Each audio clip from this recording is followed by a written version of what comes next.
Boa noite, governador.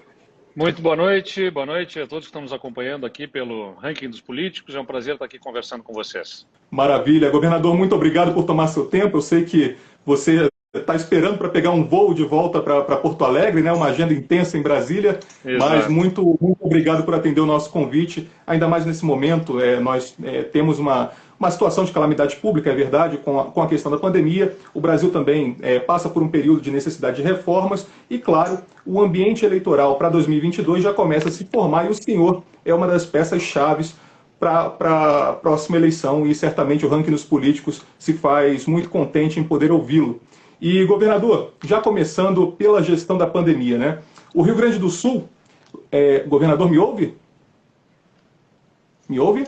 Estou te ouvindo, deu uma falhadinha, deu uma falhada, mas estou te ouvindo. Maravilha. Governador, o Rio Grande do Sul largou na frente na questão da vacinação. Cerca de um quarto da população do Rio Grande do Sul ela já foi vacinada, né?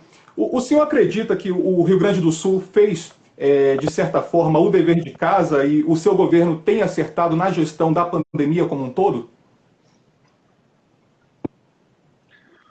Olha, a gente tem sido já há cerca de um mês para cá o estado que mais vacina no Brasil.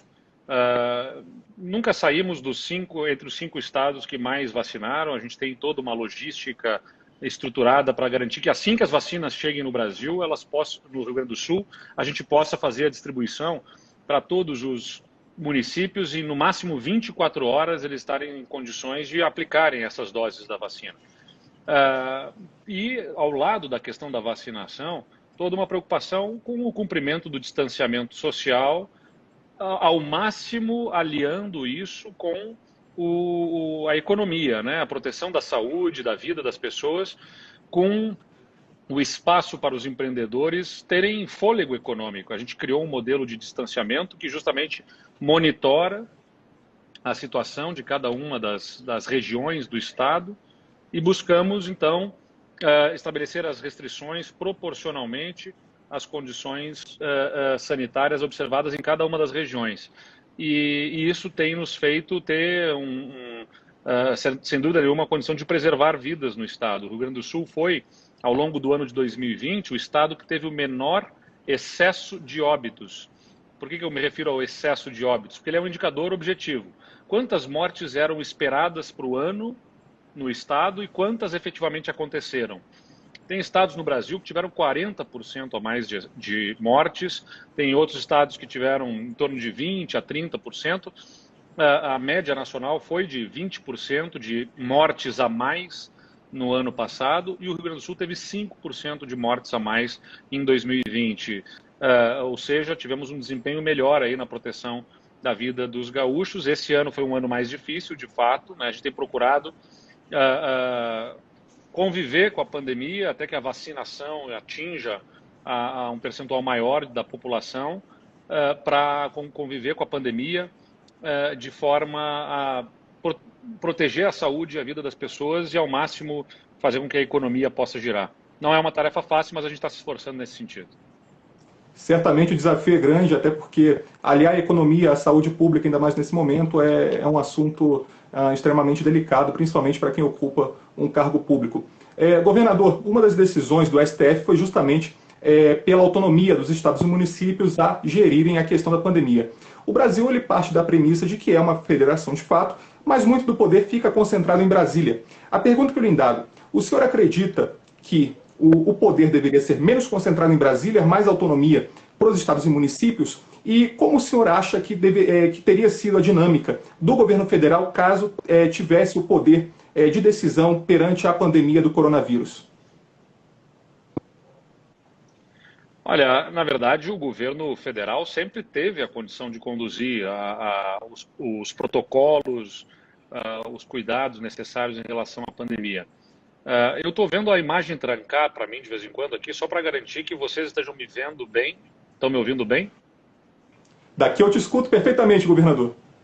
Perfeito. Então, é só porque às vezes dá uma travadinha aqui, mas então, o governo federal, é importante ressaltar, o que o Supremo Tribunal Federal fez foi dar poder para que estados e municípios pudessem apresentar os seus protocolos, as suas ferramentas, os seus modelos de distanciamento, mas não tirou de maneira nenhuma o poder do governo federal.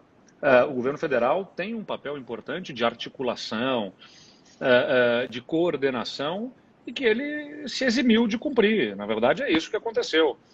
O presidente Bolsonaro não chamou os governadores em nenhum momento para, tipo, vamos discutir. Eu chamei, eu perdi as contas de quantas vezes eu fiz reunião com prefeitos para discutir protocolos, para discutir a situação do Estado, para mostrar para ele os dados, as informações, tentarmos conciliar e puxar uma mesma direção em relação aos cuidados. Então, a tarefa de governar numa federação exige essa compreensão de que o poder está dividido, está distribuído, além de em 3 poderes, né? O executivo não é um imperador, a gente não elege um imperador por 4 anos. A gente elege um presidente da República, com um Congresso Nacional, a gente elege prefeitos, governadores, assembleias, câmaras de vereadores, e ainda temos estruturas institucionais como o Ministério Público, o Judiciário, evidentemente. Então, isso tem que ser compreendido. E aí o papel do presidente, o papel do governante, governador, como eu busco exercer, chama, conversa, dialoga, ouve as críticas, as sugestões, ouvir os prefeitos, as 27 associações de prefeitos do Estado, com as reclamações, com as críticas, com as sugestões, com os pedidos, e a gente tenta, né, coordenar isso para puxar numa mesma direção. Então, eu entendo pessoalmente que isso poderia ter sido bem melhor na coordenação nacional. Infelizmente, não é a característica do presidente. Ele tem pouca disposição para esse diálogo e certamente isso nos deixou na dimensão continental que o Brasil tem, sem essa coordenação, em dificuldades de poder proteger a população melhor. Bom, governador, o senhor nasceu 10 dias antes da posse do Tancredo Neves, quando eleito presidente da República pelo Colégio Eleitoral, ali naquele momento de democratização do Brasil, né? E esse mesmo Tancredo Neves cunhou aquela famosa frase de que a presidência da República é destino. E aí eu lhe pergunto, a presidência da República está no destino de Eduardo Leite? Essa resposta é impossível de dar, né? Tem um outro ditado que diz que sorte é quando a oportunidade encontra o preparo. Eu posso te dizer que a minha vida pública, tendo sido vereador, prefeito, governador, né, que sou hoje, e o estudo que eu busquei ter, né, estudando gestão pública no exterior e aqui no Brasil, me dão uma sensação, um sentimento de preparo. A oportunidade vai acontecer? Não sei. Não sei se ela vai acontecer nesta, na outra, se ela não vai acontecer, isso só o tempo dirá. O que eu posso dizer para vocês é que eu não sou um obcecado pelo poder. Eu não estou na vida pública por um projeto pessoal.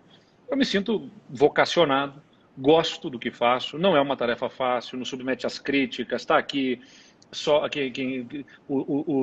os comentários, né? A gente vê gente que ataca, que fala mal, que quer criticar, simplesmente porque está alinhado a um outro pensamento ideológico e tentando desfazer das ideias da gente, como se encarnássemos o mal na Terra, né?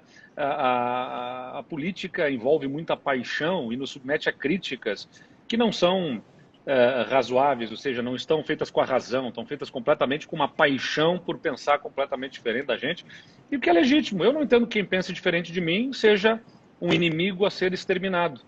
É legítimo que alguém veja um outro caminho e que possa querer atingir o mesmo objetivo. A gente tem que fazer política com mais generosidade. Só desculpe lhe cortar até a sua resposta, mas pegando desse gancho, já até aproveitando para a próxima pergunta, o termo partido político, né, quando a gente fala de adversários de disputa, né, o termo partido ele já tem a questão pejorativa do nome, né? Partido, é dividido. E no seu caso, o senhor pertence ao PSDB, que é um partido que a gente sabe, até pelo que sai na mídia e também pelo que ocorre, né? É um partido ainda mais dividido, né? Ainda mais rachado. O PSDB, ele, desde Fernando Henrique Cardoso, lá quando ganhou em 98, disputou todas as eleições, mas a grande verdade é que até Geraldo Alckmin, no último pleito, terminou só com 4%. Né? Hoje existe a questão das prévias. O PSDB quer implementar o sistema de prévias a nível nacional. O senhor, aparentemente, colocou o seu nome também para a disputa dessas prévias com o governador João Dória, o senador Tasso Gereissati e o prefeito Arthur Virgílio.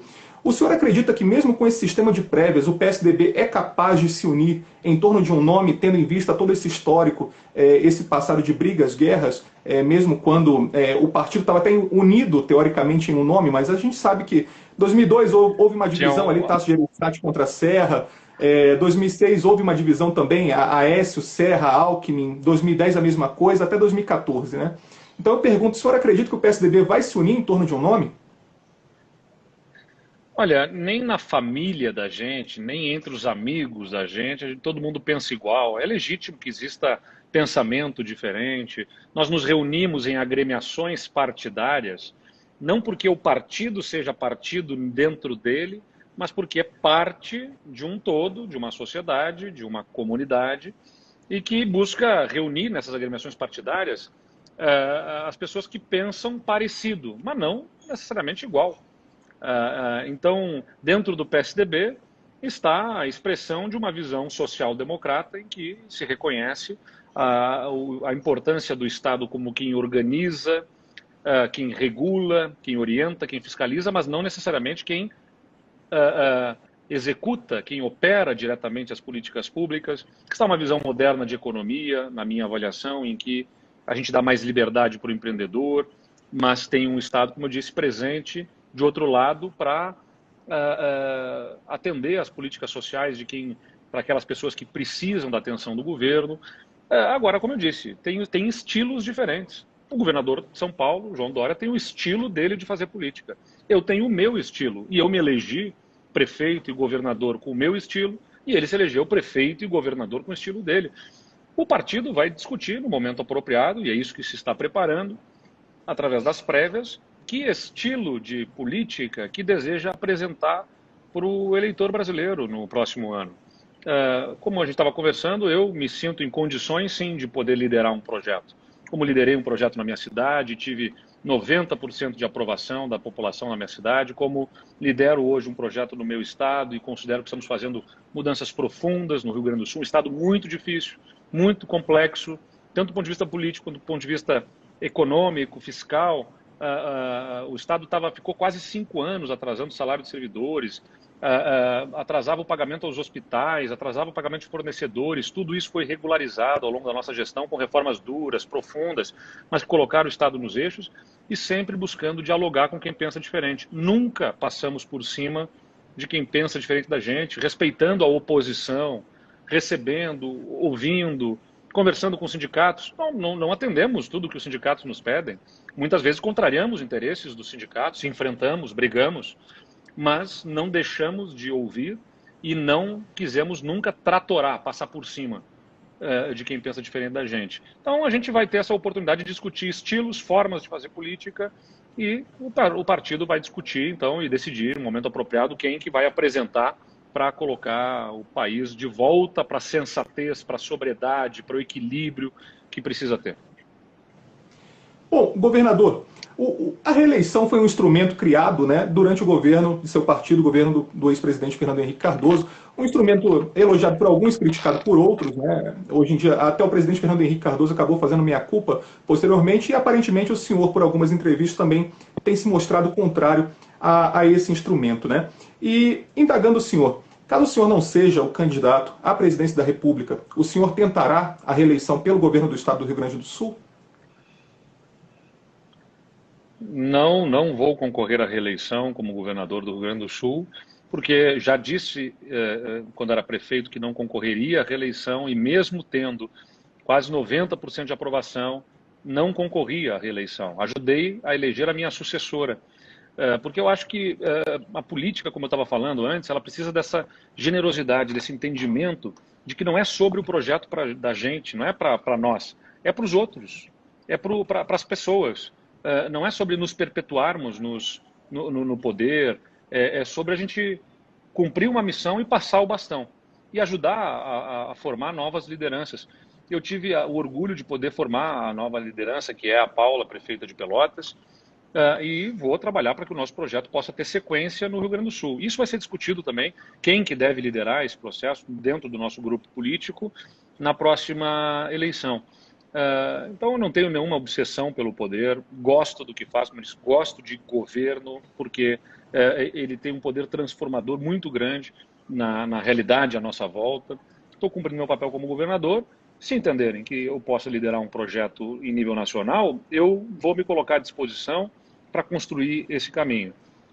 Se entenderem que outro nome possa liderar o projeto que o país precisa, entenderem que outro nome possa melhor conseguir se conectar aos sentimentos dos eleitores, eu estarei como militante, como cidadão, buscando ajudar para construir esse caminho. Mas não pretendo a reeleição no Rio Grande do Sul, porque acho que a reeleição no nosso sistema político, tão fragmentado em partidos políticos, foi mal assimilada, né? Ela não foi bem assimilada no nosso processo político-eleitoral. Certamente, é um fato, até a gente ver o quão fragmentado é o nosso Congresso, a quantidade de partidos enormes que nós temos no Brasil, e hoje é difícil a gente elencar ideologias a alguns partidos diante do tamanho de opções e de sopa de letras que nós temos. Governador, uma das perguntas que chegou para nós, e até para entender melhor qual seria a sua visão de mundo, né, perante agora que o senhor tenta uma projeção nacional. O senhor acredita mais no Estado mínimo, o Estado interventor? Qual é a sua posição diante do papel do Estado perante a sociedade? Eu acho que, como eu falei, né, na visão social-democrata, no que me considero, por isso que eu digo, o PSDB é o partido que me representa do ponto de vista programático. Como cada partido político tem os seus problemas internos, isso faz parte do processo, é feito por pessoas, as pessoas não são infalíveis, então o partido tem os seus erros, mas eu acho que ele tem mais acertos do que erros e tem uma visão acertada do ponto de vista de modernização da máquina pública.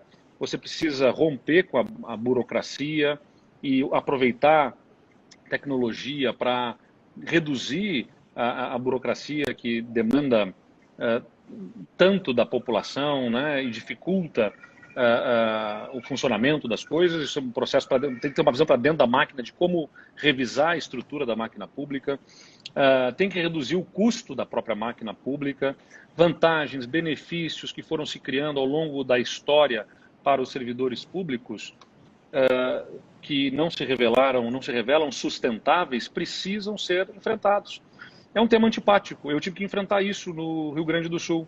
Tivemos que trabalhar temas antipáticos, como terminar com a licença prêmio dos servidores, terminar com vantagens que se incorporavam para as aposentadorias, terminar com as vantagens temporais. A cada 3 anos o servidor tinha 5% de aumento, a cada 15 anos mais 15% de aumento. Essas vantagens temporais seriam, por exemplo, nesse momento que o país está vivendo uma crise e o mundo está vivendo uma crise, seriam especialmente incongruentes, porque o desemprego aumenta, as empresas fecham, a renda média do trabalhador cai, mas o servidor público estaria blindado dessa situação econômica dramática, recebendo aumentos salariais simplesmente porque completou um determinado tempo de serviço, sem avaliar desempenho, sem avaliar performance? Não faz sentido, isso está errado.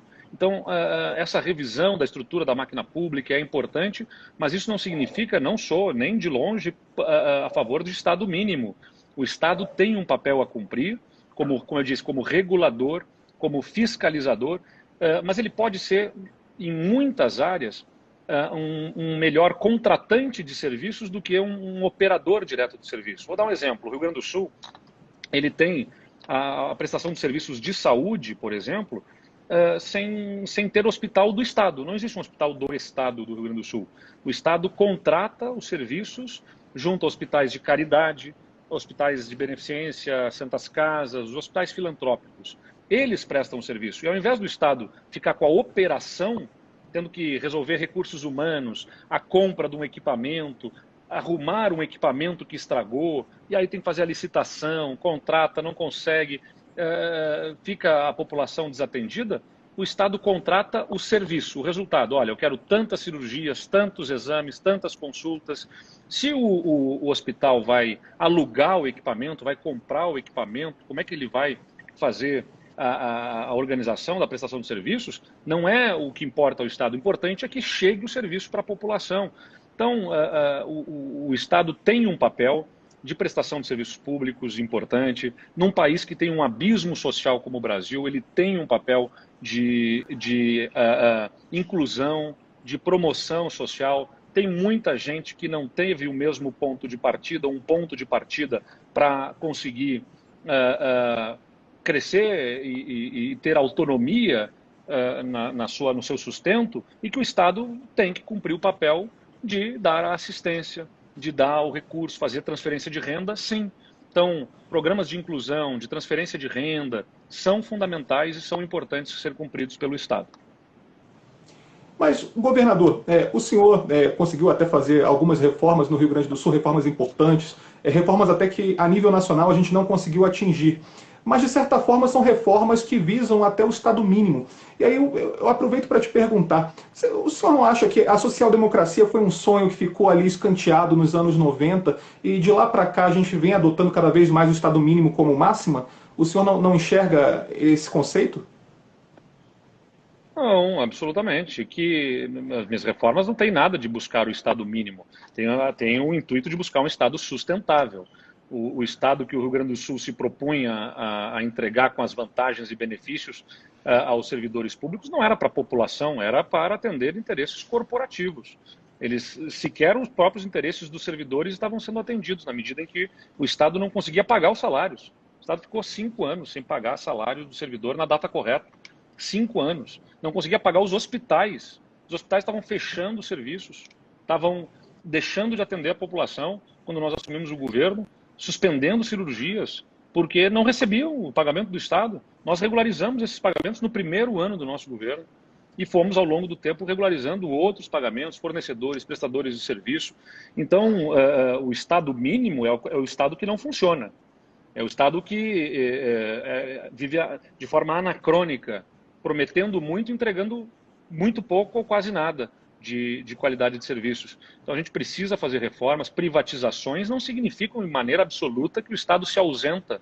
Isso não é Estado mínimo. Privatização significa o Estado mudar a sua posição. Ao invés de ser o operador de uma companhia de energia elétrica, por exemplo, ele vai dizer como tem que ser prestado o serviço, ele vai colocar as regras, vai trabalhar por uma concessão ao setor privado, e o ganho de eficiência do setor privado melhora a prestação de serviço para a população com custos menores para todos. Então, o Estado passa a ser, como eu disse, o que regula, o que orienta, estabelece as regras, fiscaliza, mas ele não é vocacionado para operar diretamente. O que acontece, via de regra, quando o Estado vira um operador através de empresas públicas, é a apropriação, a captura dessas empresas por interesses de grupos específicos. E aí o serviço não é prestado, fica caro para a população, é pouco eficiente, o povo paga caro e não recebe o serviço. Então, essas reformas têm essa visão. Não é ausência de Estado.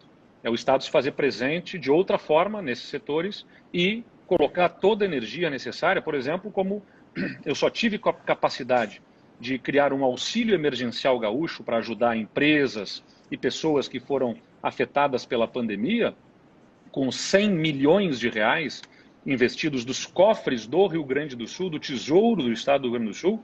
Só tive condição de fazer isso porque o Estado se reequilibrou. Se o Estado não tivesse se reequilibrado a partir dessas reformas, não teria qualquer condição de atender a população que mais precisava do auxílio do Estado, e aí o Estado seria efetivamente mínimo, estaria minimamente se importando com a população diante de uma situação dramática como a gente está vivendo. Pegando desse gancho das reformas, governador, o senhor já conseguiu emplacar algumas, como eu disse, mas a nível nacional a gente vem patinando, algumas privatizações também estão pelo meio do caminho. Temos lá a Eletrobras, Correios, Eletrobras chegou agora ao Senado, Correios está andando dentro da Câmara dos Deputados, e as reformas administrativa e tributária também andando, mas a passos lentos. O senhor já conseguiu, em parte, efetivar isso no Rio Grande do Sul. E aí eu lhe pergunto qual é a mágica para fazer isso a nível nacional. Como o senhor vê e enxerga quais seriam os caminhos para poder dar efetividade a essas reformas em âmbito nacional? Olha, não tem mágica, né? Eu aposto numa política feita com diálogo. O diálogo é o caminho mais difícil. O mais fácil para mim, mais fácil para quem quer simplesmente agradar a torcida, a sua torcida, é eu pegar no primeiro dia do governo, mandar um monte de projeto para a Assembleia Legislativa e dizer, ó, estou tentando, não estão me deixando, e botar a culpa nos outros, né? Só que eu não fui eleito simplesmente para mandar os projetos. Eu não fui eleito para tentar fazer. Eu fui eleito para fazer, para entregar o resultado. E a gente precisa, então, dialogar com aqueles representantes da população que foram eleitos democraticamente dentro do nosso sistema político, entender que quem está lá na Assembleia Legislativa não é o deputado A ou B, é uma parcela da população gaúcha representada através daquele mandato conferido pelo voto popular. E aí, sentar, ouvir, entender as razões de cada um, quais são as suas bandeiras, as suas agendas, mesmo da oposição. Eu chamei cada um dos deputados da Assembleia Legislativa individualmente para conversar, entender quais são as agendas que eles representavam. Não é diferente da vida da gente. A gente, com os nossos amigos e dentro da própria família, a gente faz concessões para a gente poder conviver, né? Dentro de um relacionamento entre duas pessoas, um faz para o outro, certamente, coisas que nem gosta tanto de fazer, mas em nome de poder conviver. E recebe da outra pessoa também a mesma atenção, né? Ora, é o trabalho, o esforço da convivência significa nós podermos entender quais são as coisas que importam para os outros e tentar dialogar, compor, para que a gente possa avançar nas pautas. E é isso que não é entendido, né? Quando quem governa quer passar por cima de quem pensa diferente, bom, aí parte-se para a violência, e a violência é de várias formas. A verbal, a agressão, o ataque, esses xingamentos que a gente está vendo. Isso tudo gera tumulto, turbulência e dificulta, né? O que a gente mais precisa nesse momento é estabilidade, sobriedade, sensatez, equilíbrio, colocar energia no que realmente importa, né? Que é no que vai mudar a vida da população, e se desperdiça muita energia com assuntos que não vão impactar de maneira definitiva na vida da sociedade. Governador, o senhor vem sendo cortejado por várias figuras partidárias de relevância. Por exemplo, o prefeito Eduardo Paes disse que o senhor é o candidato à presidência da República dele. Recentemente, o prefeito Eduardo Paes, na quarta-feira, né, ele se filiou ao PSD. O senhor pretende ficar no PSDB? E caso o PSDB não tenha um candidato à presidência, ou o seu candidato à presidência da República não chegue ao segundo turno das próximas eleições, quem o senhor enxerga como uma grande figura que pode liderar o Brasil?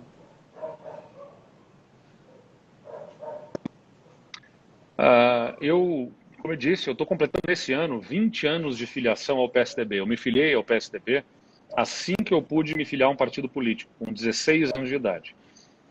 Não acho que seja um partido perfeito, tem os seus defeitos, as suas falhas, tem problemas, mas é o que tem, na minha visão, a agenda, quadros técnicos, tem um propósito para o país, entende a importância de olhar para dentro da máquina, rever burocracia, colocar esforço do governo em ações, como eu disse, inclusivas, respeita as pessoas nas suas diferenças. Enfim, a gente tem um partido que tem a agenda correta. E por isso é pelo PSDB que eu pretendo exercer a atividade política. Não trabalho com a lógica de sair do PSDB, não. E se o PSDB tiver prévias, e há um grupo que defende que eu esteja nas prévias, eu me disponho a ir para as prévias, sim, para oferecer o meu nome como líder de um projeto para o país. Então, se nós construirmos isso com a disposição que eu vejo na população, que vejo dentro do próprio partido político, eu estou convicto de que a gente consegue, sim, mostrar para a população que a gente não precisa se resignar, se contentar com o que está aí para evitar a volta do PT e nem precisa voltar ao passado para tirar o que está aí. Que a gente tem sim alternativas, que o país pode avançar sem ceder à corrupção, sem ceder à desonestidade, mas também sem ceder ao radicalismo, à tentativa de exterminar quem pensa diferente da gente. Dá para avançar de forma democrática. O que eu tenho dito é que o Brasil precisa de um centro-avante. Né? Não é centro para vamos ficar entre um lado e o outro e não vamos nos posicionar. Não, não é isso. É um centro com posição, para frente. O que é esse centro para frente? É ter posição sobre os assuntos, ter posição sobre o tamanho da máquina pública, posição sobre privatização, posição sobre inclusão, posição sobre diversidade, mas não deixar de dialogar com quem tem visão diferente da gente e tentar construir consensos para que a gente consiga avançar. Por isso que é um centro-avante, é um centro para frente, não é um centro parado no lugar e estanque. É porque a gente não pode ficar andando para os lados e sem sair do lugar, a gente tem que ir para frente no nosso país. Então eu acredito muito que a gente vai conseguir sim, eu vejo esse sentimento na população de que as pessoas querem mais do que o que está aí e não querem voltar ao passado, só que muita gente quer tirar o que está aí que considera muito ruim e muita gente quer não deixar o que teve no passado voltar porque considera que também foi muito ruim. E aí duas candidaturas estão infladas muito mais na rejeição de um ao outro do que pelo que elas significam por elas mesmas. Então eu estou convicto de que a gente vai conseguir apresentar alternativa e vai conseguir avançar na direção de estar no segundo turno das próximas eleições. Eu não trabalho com a perspectiva de termos que escolher entre os dois candidatos que aí estão polarizando. Eu acredito firmemente que nós vamos quebrar essa polarização. Governador, agora já nos encaminhando para o final, o que ainda falta nesse 1 ano e meio de mandato? O senhor disse que não pretende concorrer à reeleição, mas o que ainda falta ao governador Eduardo Leite, enquanto governador do Rio Grande do Sul, fazer? O que vem pela frente? O senhor já avançou, eu dei uma lida também no seu projeto, antes, enquanto candidato a governador do Rio Grande do Sul, o senhor já, mais da metade dos seus pontos o senhor já avançou, mas nesse 1 ano e meio, o que ainda falta fazer? O que o senhor ainda espera fazer pelo Rio Grande do Sul? A primeira metade do mandato, ela foi especialmente dedicada, né, você tem que revirar a terra, tal como a semeadura, o plantio, a colheita, né, é antecedido por revirar a terra, um trabalho mais duro, mais difícil, a semeadura de tudo aquilo que a gente vai começar a colher em função das reformas que nós empreendemos no Estado, que equilibraram as contas e que vão nos permitir, a partir dos recursos que nós vamos ter aí de privatizações, fazer com que o Estado volte a investir. O Rio Grande do Sul tinha perdido completamente a capacidade de investimento, porque ele estava sendo um Estado que arrecadava imposto simplesmente para pagar o salário no final do mês e nem isso ele estava conseguindo fazer. As reformas que nós fizemos nos ajudaram a economizar 700 milhões de reais no ano passado no funcionalismo, no concurso da folha pública, da folha de servidores públicos, na Previdência, 700 milhões de reais foram economizados no ano passado. Neste ano, a economia vai ser de perto de 1 bilhão de reais. No ano que vem, mais de 1 bilhão e 200 milhões de reais. No total, quase 3 bilhões de reais de economia ao longo desses 3 anos na despesa com a própria máquina. E aí nós vamos ter a capacidade agora de ter a colheita, né, com a entrega dos resultados. Nós estamos nos preparando aí para anunciar um programa de investimentos em infraestrutura no Estado. O Estado carece de investimentos para manutenção de estradas, para a melhoria das nossas estradas. Vamos fazer o lançamento dos editais de concessões de estradas, também de rodovias, mais de 1.000 quilômetros que vão ser concedidos para a iniciativa privada. Vamos viabilizar a duplicação de estradas, melhoria forte da nossa infraestrutura para reduzir custo logístico, tornar o Estado mais atraente para investimentos privados. A gente já fez incorporação de servidores no Estado para a segurança pública, que significa um investimento de cerca de 1 bilhão de reais para o Estado. Chamamentos de soldados para a Polícia Militar, delegados, agentes da Polícia Civil, e vamos continuar nesse plano de reposição da nossa força policial, que está garantindo ao Estado redução recorde dos nossos indicadores de criminalidade. Só para você ter uma ideia, roubo de veículos teve uma queda de mais de 50% em 2 anos no estado. Isso fez com que reduzisse, inclusive, o preço de seguro de carros no estado do Rio Grande do Sul, por conta de redução dos indicadores de criminalidade em todos os crimes, nos patrimoniais e nos crimes contra a vida. Os crimes contra a vida, latrocínios, homicídios no Rio Grande do Sul caíram mais de 30%, né? Centenas de vidas poupadas em função de uma forte atuação com inteligência, com integração da nossa segurança pública, e agora com capacidade de investimento a gente pretende fazer o investimento além da continuidade, da reposição de servidores, também em estrutura e tecnologia, né, para dar melhor condição de funcionamento da nossa área de segurança pública. Então a gente tem muito da colheita do que agora o Estado passa a ser capaz de investir, que ele não tinha qualquer capacidade antes. Governador, sendo pontual, cumprindo também o nosso compromisso com a sua agenda, para quem nos ouve, eu sei que o papo está bom, mas o governador está em Brasília, está no aeroporto, voltando para Porto Alegre, e pontualmente cumprindo a nossa agenda também. Agradeço novamente pelo senhor ter atendido ao nosso convite para essa live. E nossa última pergunta é a seguinte: Brasil 2022, dia 1º de novembro, um dia depois do segundo turno das eleições do ano que vem. Que caminho o senhor acha que o Brasil vai ter escolhido naquele momento, naquele dia? A gente vai abrir essa live de novo, dia 1º de novembro de 2022. Como estará o Brasil? Olha, eu posso dizer o que eu espero, né? Eu entendo perfeitamente que o eleitor tenha buscado, através do Partido dos Trabalhadores, num determinado momento, o atendimento a demandas imediatas. As questões relativas à inclusão, a demanda por serviços públicos, a demanda especialmente por recursos, como o caso do Bolsa Família, fizeram validar lá um projeto político, né, que depois gerou uma frustração enorme, porque aquilo não se sustentou, o Estado não tinha, o governo federal, no caso, né, não tinha a capacidade de sustentar aquele modelo de desenvolvimento e quebrou. E ao quebrar, né, gerou um impacto violento na vida das pessoas, em desemprego e, além de tudo, uma frustração muito grande, porque estava ali um partido que tinha prometido ser diferente de tudo que se tinha visto e apresentou os maiores escândalos de corrupção que se tem conhecimento no Brasil, a partir do uso indevido de empresas estatais para conseguir financiar campanhas, comprar votos, enfim, foi algo que, sem dúvida nenhuma, frustrou muito a população. Depois, né, em função dos episódios da Lava Jato, revelando em todos os partidos políticos, inclusive no PSDB, também condutas totalmente em desacordo do que a população quer, deseja, da honestidade, da integridade de políticos, o eleitor foi para as urnas em 2018 buscando ser talvez até contra a política. Eu entendo esse sentimento do eleitor, tem que ser compreendido.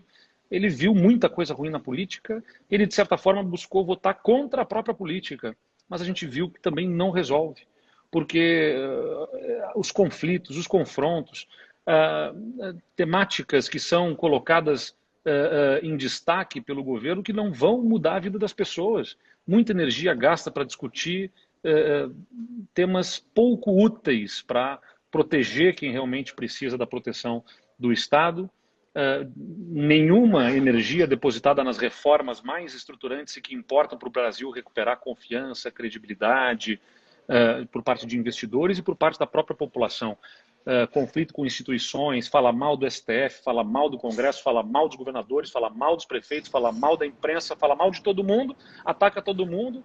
Isso não está certo, isso não está certo trabalhar desse jeito. A gente tem que fazer política com mais generosidade. Eu espero que a escolha do Brasil seja com a consciência de que erros foram cometidos no passado e que a gente não pode persistir nesses erros, que a gente deve buscar novos caminhos. A gente pode até vir a errar, mas não nos mesmos erros, não nos mesmos erros, nem errando com o que está aí e nem errando voltando ao passado. A gente tem que procurar alternativas e eu espero que o Brasil tenha escolhido, neste 2022, uma alternativa, sobretudo, que busque mais equilíbrio, mais sensatez, que não seja amorfa, que não seja sem forma, sem cheiro, inodora, insípida, que seja com clareza de propósito, com projeto, mas que seja, sobretudo, que respeite a democracia, que respeite as outras instituições, que compreenda que é uma peça numa engrenagem muito maior que tem que estar colocada a favor das pessoas, e que todo conflito e confronto que se coloca de forma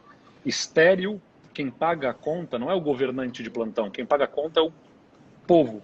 A população paga a conta de um governo que não funciona, de um governo que não se entende com as outras instituições que estão estabelecidas na Constituição. A gente precisa ter mais sobriedade. Eu espero que a energia do povo esteja dirigida na eleição como deve estar dirigida a do próximo governante, para o que realmente importa para a vida da população. Garantir a proteção à saúde, um ambiente de negócios que favoreça empreendimentos para gerar emprego, melhorar a nossa educação, proteger o meio ambiente, né? Essas coisas precisam ser conciliadas. Governador, em nome do Ranking dos Políticos, agradeço imensamente ao senhor por ter cedido o seu tempo, ter conversado conosco. O Ranking dos Políticos é um ambiente democrático. Queremos ouvir a todos que exercem a função pública, têm que ser consultados, têm que ser ouvidos, até porque foram eleitos pela população num processo amplamente democrático, não foram impostos para estarem na função que estão, e, portanto, o ranking também está aqui para ouvi-los, todas as posições, todos os posicionamentos, ainda mais o senhor que está se colocando à disposição do seu partido para disputar o importante cargo máximo da nossa República, a presidência da República do Brasil. Governador, em nome do ranking, mais uma vez agradeço. Desejo ao senhor muita sorte para que possa efetuar tudo aquilo que deseja diante desse 1 ano e meio aí à frente do governo do Rio Grande do Sul. Agradeço também imensamente a sua equipe que disponibilizou, foi de extrema gentileza conosco, e o espaço está plenamente aberto ao senhor. Muito obrigado, governador. Obrigado e parabéns pelo trabalho que o Ranking dos Políticos aqui faz para poder esclarecer, colocar as posições dos políticos para que cada um possa avaliar o cumprimento do papel dessa bonita atividade, tão, às vezes, mal aproveitada, né, mas que é uma atividade bonita, que é colocar a vida da gente a serviço dos outros. Obrigado, parabéns ao Ranking dos Políticos, a gente está sempre à disposição aqui para o bom diálogo. Um abraço. Maravilha, um abraço, governador, e a você que nos acompanha. Essa entrevista vai estar disponível aí nas principais redes sociais. É só acessar o @Ranking dos Políticos. Muito obrigado e boa noite a todos.